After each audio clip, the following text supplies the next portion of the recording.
मुअज़्ज़िज़ ख़वातीन व हज़रात, अस्सलामु अलैकुम। शेर व सुखन की दुनिया का यह अदना सा तालिब इल्म मकसूद अनवर मकसूद दोहा कतर से अपने चंद करीबी दोस्तों के इसरार पर उनके हुक्म की तामील करते हुए हालात हाज़रा पर गुफ्तगू करने के लिए पहली बार हाजिर हुआ हूं। ख़वातीन व हज़रात, जैसा कि हम सब जानते हैं कि हमारा मुल्क हिंदुस्तान ही नहीं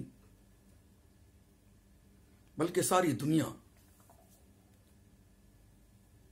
दुनिया का हर गरीब से गरीब मुल्क, तरक्की पजीर मुल्क और तरक्की याफ्ता मुल्क इन दिनों एक ऐसी वबा से दोचार है जो कोरोना वायरस की फैमिली के तौर पर जिसकी शनाख्त सबसे पहले चीन के शहर वुहान में हुई, जिसे कोविड-19 का नाम दिया गया। यह इतनी खतरनाक वायरस है जिसने देखते ही देखते पूरी दुनिया को अपने चपेट में ले लिया, अपने अहाते में ले लिया। आज दुनिया इससे निकलने के लिए, इसके फैलाव को रोकने के लिए, इसके चेन को तोड़ने के लिए परेशान नजर आ रही है। ख़वातीन व हज़रात, वो ममालिक, वो तरक्की याफ्ता ममालिक जो कल तक पूरी दुनिया को पल भर में तबाह बर्बाद करने का दम भरा करते थे, आज इस वबाई मर्ज की वजह कर आज घुटनों पर नजर आ रहे हैं।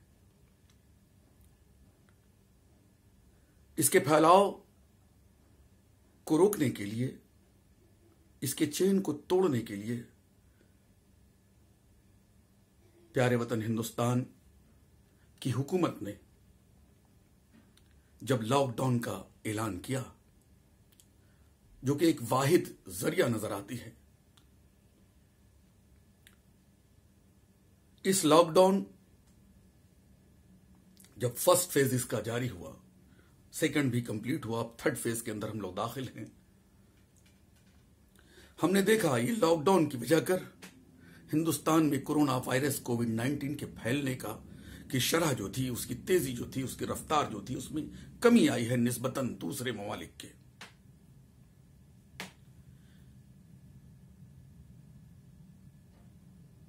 WHO ने, वर्ल्ड हेल्थ ऑर्गेनाइजेशन ने इसे पैंडेमिक यूं ही नहीं कहा।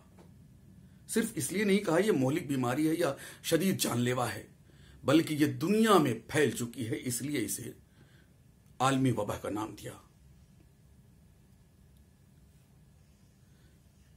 आज पूरी दुनिया में लगभग 38 लाख लोग, 38 लाख लोग, पर्सन्स इस बीमारी से दोचार हैं। 2.5 लाख से ज्यादा लोगों की मौत हो चुकी है और अभी भी लगभग 50,000 के करीब लोग क्रिटिकल कंडीशन में हैं। इतनी बड़ी तादाद में लोगों का इस मर्ज का शिकार हो जाना लाजमी है कि हर इंसान परेशान नजर आएगा और उसका परेशान होना लाजमी भी है। अल्हम्दुलिल्लाह हिंदुस्तान में इसकी शरह निस्बतन दूसरे ममालिक के काफी कम है। अब तक 1500 से कुछ ज्यादा मौतें हुई हैं और इसके बढ़ने की रफ्तार हर चंद के कम है, लेकिन हमें एहतियात बरतने की बहुत जरूरत है। थर्ड फेज से हम गुजर रहे हैं। जहां तक हिंदुस्तान की मईशियत पर हम नजर डालें, हिंदुस्तान के हालात का जायजा लें, तो हमें नजर आएगा इस लॉकडाउन से कबल ही हमारा हिंदुस्तान माशी तौर पर किस तरह पिछड़ता हुआ नजर आ रहा था, लोग किस तरह बेजार नजर आ रहे थे। हालांकि ये वक्त कंट्रोवर्शियल्स या फिर उन मामलात, उन हकायक पर गुफ्तगू करने का नहीं है जो हिंदुस्तानी अवाम जिसका सामना कर रही थी। लेकिन कल को कोई मुझे विवेकहीन न कहे, मेरी विवेक पर कोई प्रश्न चिन्ह न लगाए, इसलिए ये बात कहना मैं जरूरी समझता हूं। जहां हुकूमत के फैसले की, हुकूमत हिंद के फैसले की तायीद करता हूं लॉकडाउन की, वहीं पर मुझे कहते हुए जर्रा बराबर भी हिचकिचाहट नहीं कि इस लॉकडाउन से कबल ही हिंदुस्तान की मईशत जीएसटी के गलत तरीके से इंप्लीमेंटेशन के कारण और हुकूमत वक्त के उन फैसलों के कारण जिसकी वजह कर हिंदुस्तान के बेशतर अवाम आज परेशानियों का शिकार हैं। हमने अपनी आंखों से देखा कि तालिब इल्म स्टूडेंट्स किस तरह फी हाइक के खिलाफ एहतजाज कर रहे थे। हमने अपनी आंखों से देखा कि हिंदुस्तान का अन्नदाता किसान किस तरह सुसाइड कर रहा था और यह कर रहा है। हिंदुस्तान के कुल खुदकुशियों में 10% से ज्यादा अन्नदाता हुआ करते हैं। बड़ी अफसोस की बात है। मोर देन 10% फार्मर्स हर साल पूरे जो सुसाइड्स हुआ करते हैं हिंदुस्तान में, उससे ज्यादा 10% से ज्यादा किसान हुआ करते हैं। उसमें हिंदुस्तान की एक बहुत बड़ी आबादी भुखमरी का शिकार है। यूनिसेफ की रिपोर्ट के मुताबिक भुखमरी के शिकार लगभग 117 देशों में हिंदुस्तान का नंबर 102वां आता है, 102nd। और 45 जो सबसे ज्यादा शदीद तौर पर जो भुखमरी के शिकार ममालिक हैं, उनमें भी हिंदुस्तान शामिल है। अफसोस की बात तो यह है कि हमारे पड़ोसी बांग्लादेश, म्यांमार, पाकिस्तान से भी हिंदुस्तान पीछे नजर आता है इस मामले में, भुखमरी के मामले में। लगभग 8,82,000 बिलो 5 years चिल्ड्रंस, 5 साल से कम उम्र के बच्चे मौत के मुंह में समा जाते हैं, सिर्फ माल न्यूट्रिशन की वजह कर, अच्छी गजा नहीं मिलने की वजह कर, या फिर गजा नहीं मिलने की वजह कर, भूखमरी की वजह कर। डिमोनेटाइजेशन से हमारा मुल्क परेशान हुआ। आज आप देख रहे हैं क्रूड ऑयल की कीमत पूरी दुनिया में गिरती चली जा रही है, लेकिन हिंदुस्तान में इसका कोई फर्क नजर नहीं आता। इन तमाम मसाइल के बावजूद हिंदुस्तान की हुकूमत का यह फैसला कि लॉकडाउन किया जाना चाहिए, मैं इसकी हिमायत करता हूं। और जो हुकूमत वक्त ने या मुख्तलिफ इदारा सेहत ने, वर्ल्ड हेल्थ ऑर्गेनाइजेशन ने जो गाइडलाइंस जारी की हैं, उसका हमें पालन करना चाहिए। आपको मुख्तलिफ साइट पर मुख्तलिफ जराए से इस बारे में अच्छी खासी जानकारी मिल भी चुकी है, क्योंकि ये लॉकडाउन का 3rd फेज जारी है।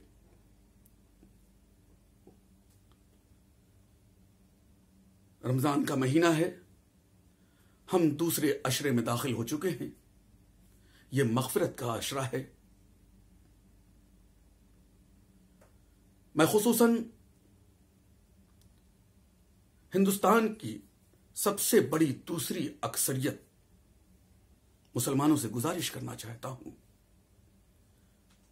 कि रमजान के महीने में हरगिज वो ऐसा न करें कि जिससे फिरका परस्त अनासिर को अंगुश्त नुमाई का मौका मिल जाए।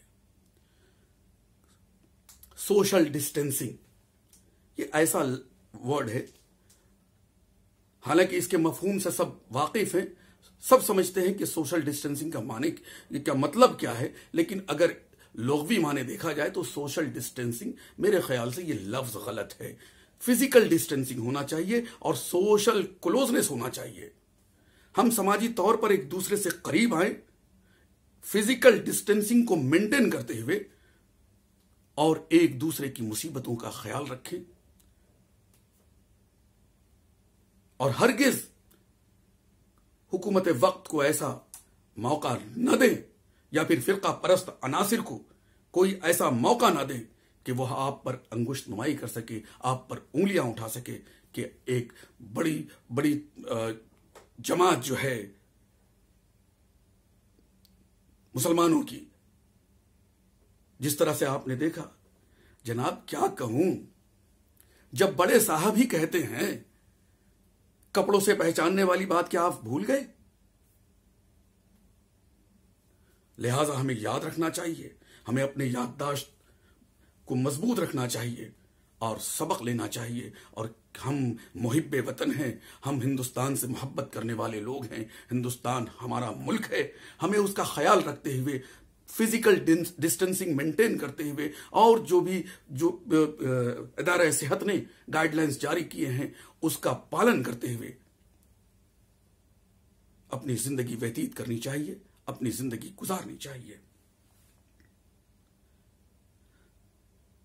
किसी ने कहा है कि let a man raise himself by his own self, let him not debase himself, for verily the self is his friend and also his फो।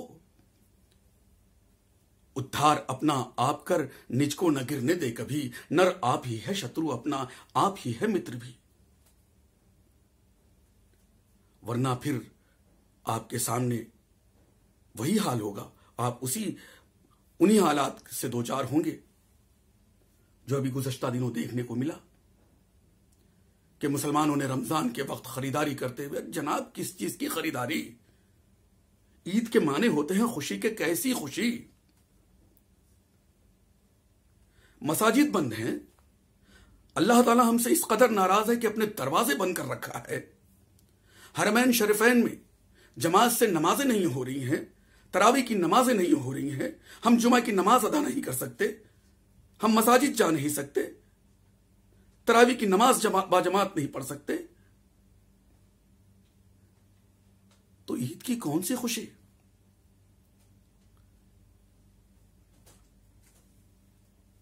दो चार दिन कबल की बात है, मैं इफ्तार के वक्त अपने बच्चों के साथ बैठा हुआ था। मेरे बच्चों ने इफ्तार से कबल दुआ के वक्त एक बात कही कि पापा, हम लोग इस बार ईद के नए कपड़े नहीं खरीदेंगे। यकीन जानिए, बच्चों की जबान से ये जुमले अदा होते ही सिर्फ आंखें ही नहीं, दिल की जमीन भी नम हो गई। और रोजाना खबरों में देखते हैं कि लोग किस तरह भूखमरी के शिकार हैं, गजा के लिए किस तरह लाइनें लगी हुई हैं, एक वक्त के खाने को किस तरह 4 वक्त खाया जा रहा है, और किस तरह 4-4 दिन लोग भूखे रह करके हजारों मील का सफर तय कर रहे हैं अपने गांव जाने के लिए, अपने घर जाने के लिए। ऐसी हालत में ईद के माने तो खुशी के हैं। हमें कोशिश ये करनी है, अल्लाह ताला हमसे नाराज है, किस वजह से नाराज है कि अपने घर के दरवाजे बंद कर रखा है। हमें अल्लाह को मनाना है। इस रमजान ये मगफिरत का महीना है, अपने गुनाहों के लिए, गुनाहों से तौबा करनी है, मगफिरत चाहनी है। ख्वातीन व हज़रात, अगर हमने चूक कर दी और बाजारों में भीड़ लगाए और ईद की खरीदारी, क्या ईद की खरीदारी करूं या की जाए? अगर खुदा ना खास्ता आपके भीड़ इकट्ठा करने से किसी तरह कोरोना वायरस के फैलने के इम्कानात बढ़ जाएं, हालांकि जब दूसरा फिरका भीड़ लगाता है, हुकूमत के वजीर शपथ लेते हैं, बहुत सारे जमावड़े होते हैं, मजदूर हजारों मील का सफर तय करने के लिए हजारों की तादाद में निकल पड़ते हैं, फिजिकल डिस्टेंसिंग का कोई ख्याल रखा नहीं जाता, उस वक्त उस शिद्दत से हिंदुस्तानी मीडिया आवाज नहीं उठाती। लेकिन तबलीगी जमात आपने देखा किस तरह से टारगेट किया गया तबलीगी जमात को। गलती किसी से भी हो सकती है, आप किसी एक सेक्शन के ताल्लुक से बात कर सकते थे, लेकिन यह पॉइंट आउट करना तबलीगी जमात और उसके बाद यह मैसेज पास आउट करना किया जाना कि मुसलमानों की जमात, बहुत अफसोस की बात है। नफरतों के खेल से मुश्किल बना दी जिंदगी, नफरतों के खेल से मुश्किल बना दी जिंदगी, अब हिलाना चाहता है वो मेरी बुनियाद भी। होशियार रहें, होशियार रहें